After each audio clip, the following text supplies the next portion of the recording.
The Buddha society of India, जिसके संस्थापक बौद्ध सत्य बाबा साहब डॉक्टर B.R. अम्बेडकर, 8वां राष्ट्रीय अधिवेशन जिसके अध्यक्ष उत्तर प्रदेश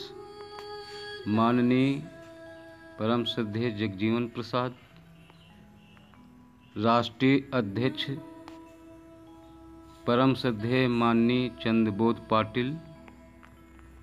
ट्रस्टी चेयरमैन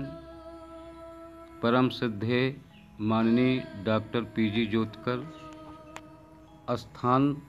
रविंद्रालय प्रेक्षागृह लखनऊ, दिनांक 20 एवं 21 नवंबर 2010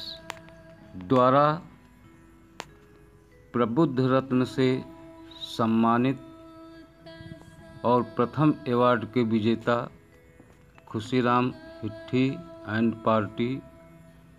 पश्चिम गांव, विधानसभा हरचंदपुर, रायबरेली, जिन्हें the Buddha society of India की ओर से